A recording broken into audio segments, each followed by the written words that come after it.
Kaswabe, welcome sa D1 Grand Prix Philippines na nangyayari ngayon ang kick-off sa R33 Drift Track pero nakipag-partnership tayo sa Aguila Autoglass. Nagkaroon tayo ng magandang opportunity para kilalanin natin ang mga professional Filipino drifter. Alamin natin kung ano ang nagpapamotivate sa kanila and key features para manalo sila sa elimination today. Pinaghalo-halo pa yan, nandyan ang Thailand, Indonesia, Malaysia. Kaya naman, ano pang inaantay natin? Kaswabe, I am very excited. Let's begin.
Kung hindi nyo alam, sila lang naman ay may bloodline ng mga professional drifter dito sa Pilipinas. Kilalanin natin sila isa-isa. Nandyan si... Hi, I'm Arian Season, aka Sister Drift. Hi mga kaswabe, I'm Ashley Season, aka Daughter Drift. Mga kaswabe, this is Odell Season, also known as Dr. Drift, team captain ng Autocraft Drift Team. I'm very intrigued.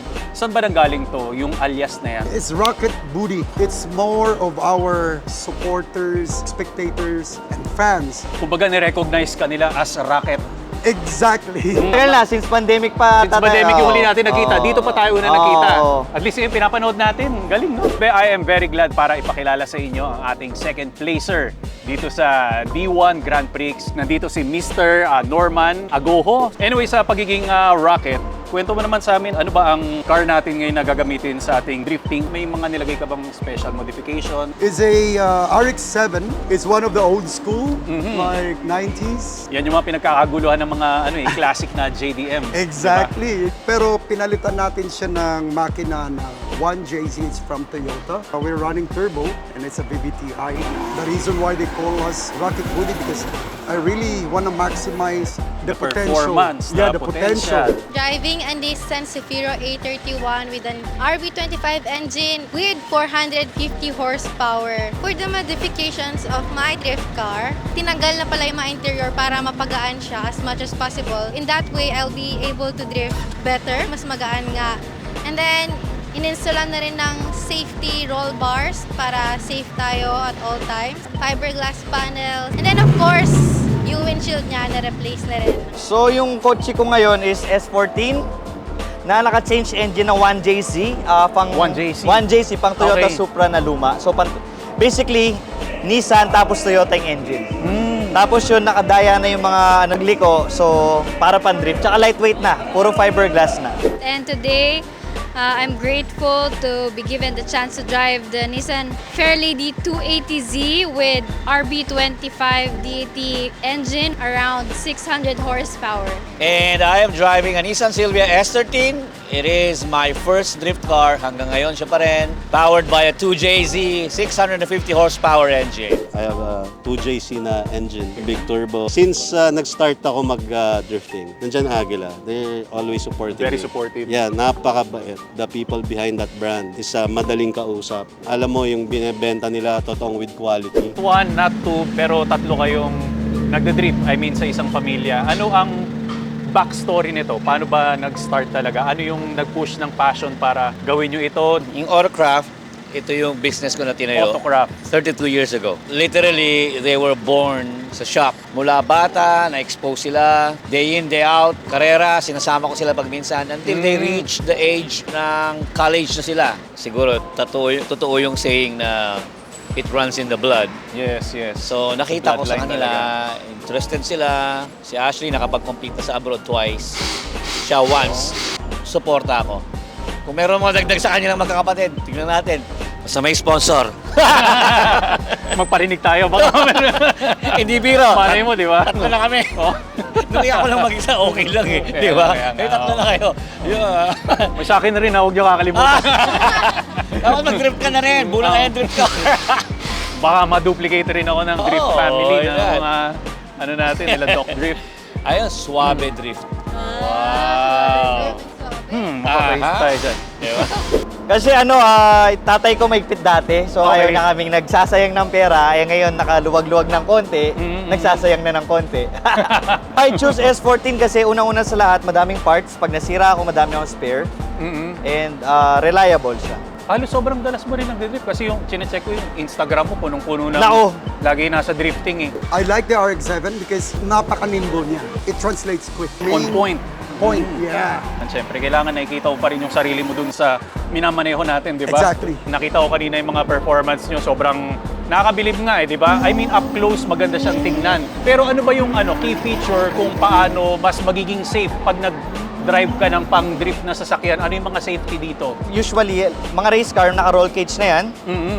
Then, kahit mabangga, safe naman siya. Tsaka, hindi na siya tataob. Naka-coilovers and all. Konting flick lang, magdadrift na siya. Yun yung importante. Oo, safety yun yung rin importante. kasi hard cornering tayo. Oo, hindi porke may Tsaka- kotse ka, madidrift mo na eh. Oo, Diba? parang skills rin Oo. talaga yung yung kailangan dyan. Nung bago-bago ako, lagi ako Oo. nababangga. Naka-bucket seat ka, tapos 4-point seat belt or harness, may fire extinguisher.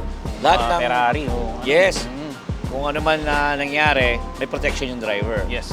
Pero hindi doon nagtatapos eh. Ay, hindi pa doon nagtatapos. Hindi. Nakakatuwa kasi maraming mga enthusiast, maraming mga karerista, may na-overlook sila ng isang bagay. Eh, walang iba yung kundi yung windshield. Ay, sabi na nga eh. Parang sasabihin mo, kinalaman ng windshield. Marami. Unang-una, ang drifting, kung napansin nyo, itong tracks dito, may mga talon yan. Tama. Hindi pare-pareho yung elevation, at saka yung May mga pavement, talbog na- may jumps and all, changing from one direction to the other. Kung ang windshield mo hindi reliable, pwedeng mag-crack. Pag nag-crack yan, ano makikita mo? Blurred o kaya shatter yan, ano pa yung mata mo. Ilang galing. Yung Nako, windshield, wag po kaya magsugal. We must have a roll cage to protect our drivers as well, right? Of course, we have the 5-point, 4-point seatbelt. Talagang strap na strap ka. Oo. Your helmet. And, buti na lang nandyan si Agila. Dami ng kotse ko, pati yung Nissan GTR ko. Hindi lang pang normal car yung Agila. Yung Nissan GTR ko na R35, pinalitan din yung windshield. Apakabilis. Less Pangarap- than an hour. Diba? Pangarap ko palang yung GTR. Naku, malapit ka na. Sinabi mo sa akin Pahimas. dati. Huwag mong papasagin yung salamin. Oo, wag. Hindi pwede. Pero nandiyan naman yung Agila pag nabasag yung ano. Oo, nandyan naman. We're using a specific brand of windshield, which is Agila. Agila. Umulan, umaraw, walang glare. Kapag may glare yung windshield mo, during tandem battle, close proximity, binabasa mo yung laro ng kalaban mo. You wanna make sure na nakikita mo yung movement niya. Kung may glare yung windshield mo, wala na. Para ka ng malabong matang walang salamin. Kami, wala nang kinabit yung mga Agila glasses namin. Hanggang ngayon, yun pa rin. Ako, I don't know, 8 years? Something like that. Sobrang tagal ah. Yeah. At least very reliable yung Yeah, ganun pa rin ang itsura. With Agila Auto Glass, you don't have to worry driving old cars Mhm.